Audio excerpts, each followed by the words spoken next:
नमस्कार, जय हिंद साथियों। कैसे हैं आप सभी लोग। उम्मीद है आप सभी लोग बहुत अच्छे होंगे और अपनी फिजिकल की तैयारी बहुत अच्छे ढंग से कर रहे होंगे।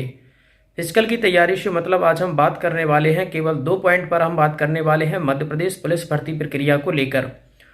तो पहली आपके लिए बहुत बड़ी खुशखबरी है कि कोर्ट जो आपकी भर्ती प्रक्रिया है वो कोर्ट में इस्टेब्लिश हुई है। इस्टेब्लिश का मतलब ये है कि उसमें कोर्ट में उसकी सुनवाई चल रही है। तो अब सुनवाई चल रही है तो उम्मीद है रिजल्ट जो है पॉजिटिव रहने वाला है, अपने पक्ष में आने वाला है। अब देखना ये होगा कि समय कितना लगता है। तो पहली बात तो ये, और दूसरी इंपॉर्टेंट बात ये है कि फिजिकल की डेट भी आपकी आ चुकी है। 9 मई से आपका फिजिकल स्टार्ट है, 5 जून तक आपका फिजिकल होगा। और एक दिन में केवल 200 लोगों का फिजिकल जो है वो कंप्लीट कराया जाएगा और एक सेंटर पर लगभग 5000 लोगों का फिजिकल जो है वो कंप्लीट कराया जाएगा। तो अब हम बात करने वाले हैं पहले स्टेप, यानी कि कोर्ट में सुनवाई हुई तो कोर्ट में सुनवाई ने क्या आदेश दिया और कौन कौन से स्टेप सामने निकल के आए, तो उन पर हम चर्चा करने वाले हैं फुल डिटेल्स के साथ। तो आइए बताते हैं। सबसे पहले कोर्ट में जब सुनवाई स्टार्ट हुई तो वहां पर सरकारी वकील की तरफ से ये कहा गया कि जो जिन लोगों ने पिटीशन डाली है वो लोग नॉट क्वालिफाइड हुए हैं, इस वजह से उन लोगों ने जो है पिटीशन डाली है।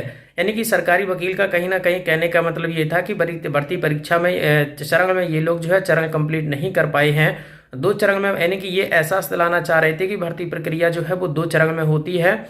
तो वहाँ से ये लोग डिसक्वालीफाइड हुए हैं, जिसकी वजह से इन लोगों ने पिटीशन डाली है। जबकि प्राइवेट वकील यानी कि जिन लोगों ने पिटीशन डाली थी उन वकीलों ने जब जज को ये बताया कि नहीं ऐसा नहीं है, मध्य प्रदेश पुलिस भर्ती प्रक्रिया में केवल एक ही चरण होता है और वो होता है आपका लिखित परीक्षा।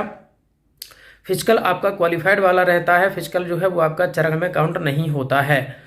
तब प्राइवेट वकीलों के द्वारा ये जिन्होंने पिटीशन डाली थी उनके वकीलों के द्वारा ये कहा गया कि सर हमारी ये समस्या नहीं है, हमारी समस्या सिर्फ भर्ती यहाँ तक प्रोसेस को यहाँ तक लाने का माध्यम सिर्फ एक है, उद्देश्य सिर्फ एक है कि जो भर्ती प्रक्रिया के जो रूल हैं उसके साथ जो छेड़छाड़ हुई है हम केवल उसके लिए यहाँ आपके सामने कोर्ट तक पहुँचे और दूसरा हमारा कोई उद्देश्य यहाँ तक आने का नहीं है। छेड़छाड़ की बात करें तो छेड़छाड़ क्या हुई, सबसे पहली बात यह है कि उन्होंने ये कहा था कि हमने 5 गुना बुलाया है। तो लगभग गर्ल्स के लिए जो पद थे वो लगभग 600 के लगभग पद थे, तो 5 गुना यानी कि 3000 के लगभग होने चाहिए। और जो एक्स सर्विसमैन का जो चल रहा है डिस्टर्ब चल रहा है, तो एक्स सर्विसमैन के करीब करीब जो है 1700 के लगभग पद थे, तो उनके लिए यहाँ पर लगभग 9000, यानी कि ये चीज़ इनको दिखानी होगी कि जो एक्समैन और जो गर्ल्स हैं उनका जो कोटा है 5 गुना उन्होंने विद्यार्थियों को यहाँ पर कैंडिडेट को पास नहीं किया है। तो कोर्ट ने सीधा सा आदेश अब ये दिया है, फाइनल में आपको एक लाइन में समझा दूं। कोर्ट ने आदेश ये दिया है कि हमें प्रूफ दिखाओ कि इन लोगों ने 9000 और 3000 लोगों को बुलाया है या नहीं। तो अब करना क्या होगा, अब हमारा और आपका सिर्फ एक काम यह है कि कोर्ट के सामने कोर्ट ने जो है 1 हफ्ते का वक्त दिया है। तो 1 हफ्ते के वक्त में आप सभी को जो है रिट यानी कि RTI लगाकर ये वहाँ तक ये साबित करना होगा, ये दिखाना होगा, ये प्रूफ वहाँ तक पहुँचाना है कि हाँ बिल्कुल देखो भर्ती प्रक्रिया के रूल्स के साथ छेड़छाड़ हुई है। तो उसके लिए मैं आपको सजेशन करना चाहूँगा कि आप सभी लोग अपनी RTI लगाएं और RTI का जो एक वैलिड प्रारूप होता है वकील के माध्यम से वो RTI लगाएं, क्योंकि RTI में अगर थोड़ी सी भी गड़बड़ी है तो वो रिजेक्ट हो जाएगी। इसलिए RTI को बहुत अच्छे ढंग से, खासकर मैं गर्ल्स से और उससे भी खासकर मैं एक्स सर्विसमैन साथियों से कहना चाहूँगा कि आप लोग इस RTI में बढ़ चढ़ कर हिस्सा लें, जिससे कि रिजल्ट जो है वो पॉजिटिव है और रिजल्ट अपने पक्ष में आए। इसलिए एक्स सर्विसमैन को बहुत ही अच्छे से सामने खुलकर आना चाहिए और इसमें भाग लेना चाहिए और RTI दाखिल करनी चाहिए और वैलिड RTI।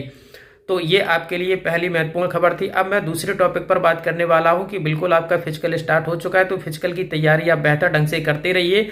ये बिल्कुल भी मत सोचिएगा कि एक तरफ कोर्ट और दूसरी तरफ फिजिकल, तो बिल्कुल ऐसा नहीं है। बहुत बार वैकेंसियों में देखा गया कि फाइनल होने के बाद, वैकेंसी कंप्लीट होने के बाद भी वो रिजेक्ट की गई हैं, तो ऐसा भी हो सकता है। इसलिए मैं दोनों बातों को कर रहा हूँ कि कोर्ट वाली जो प्रोसेस है उसमें भी सहयोग करते रहिए और जो लोग क्वालिफाइड हैं वो अपना फिजिकल की भी तैयारी को बनाए रखें, फिजिकल भी बहुत अच्छे ढंग से करते रहें।